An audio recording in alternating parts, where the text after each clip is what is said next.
your host, Dana Jones, and today I have a special guest. So, I am joined today by Otis Collier, who is a husband, a human engineer coach, a father, and a mentor.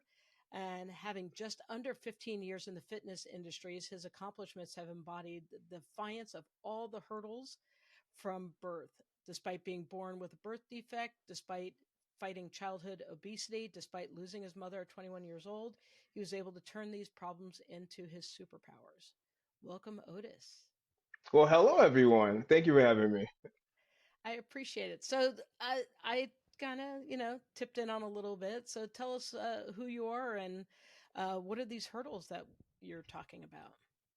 Okay, so what are my hurdles? So as you see, as from birth, I was born with a leg discrepancy. So that's a 4 inch leg discrepancy. So Oh, in the real okay. world, 4 inches it doesn't sound like a lot, but the human body, that's a significant discrepancy. And the doctors told me that I wasn't going to be able to walk by 3 months. It's like I wouldn't be able to walk. I'd be in cast. I would have problems. So as I am, I kind of we went through those hurdles. We got over those hurdles. I was a normal kid running around, ripping and running.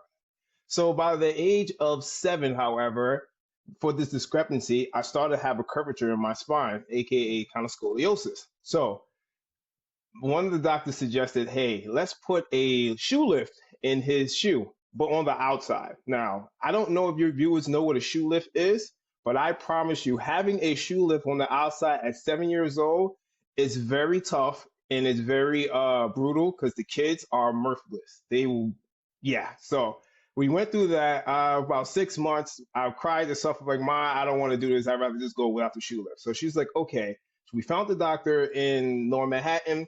He said, okay, I will do a knee surgery on you. We're going to break up your growth plate. So the growth plate is just basically things at the end of the bone to stop the bone from growing. Okay.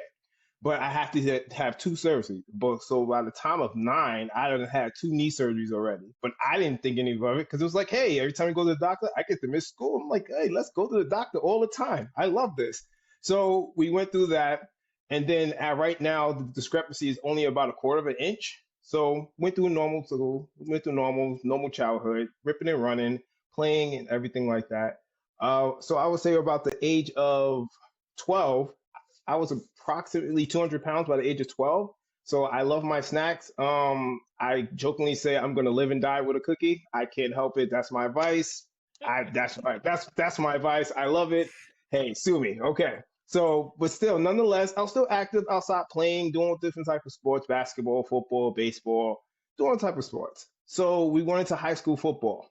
And so-called, yeah, so young kid lifting weights. Yeah, I'm strong. Grr, yeah.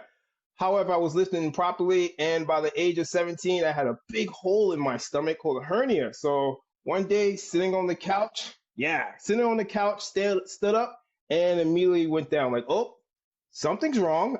This doesn't feel like that. So it just feels like something coming out of your stomach and just hanging and pulling, hanging and pulling. I said, okay, mom, take me straight to the hospital. Found out I had a hernia. Went to surgery the next day. So that's 3 surgeries by the age of 17. So these are some of the hurdles that I went through. And then as we went to college, where I'm a undergrad going for psychology because I jokingly say, hey, I want to read people's mind. Has nothing to do with that. Psychology has nothing to do with that. But I wanted to read people's mind as a psychologist. But I was still doing fitness, still going down. I was still exercising. I was kind of taking my fitness kind of serious, not really. Still eating what I want with those cookies, but kind of watching it. So I wasn't really serious about it until I was the age of 21. I was a junior and I was going to class. I actually remember the class. It was developmental psychology early in the morning. And unfortunately, me and my mother was in the house by ourselves. I woke up and I unfortunately saw her passed away. She was on the live in front of me in the bathroom. Hindsight, I found out that she had heart problems, and she never shared it with any of us at all. She kept it all to herself, like a lovely parent. She never really shares these things with us. She was stressing about certain things, but I found on the high end she kind of had heart issues, and she was relatively young, like 47 years old. So with that really hit home. It's like, okay, wow, this hit home. I really need to take this a little bit more serious. So I started to really dial in on the nutrition, really exercising.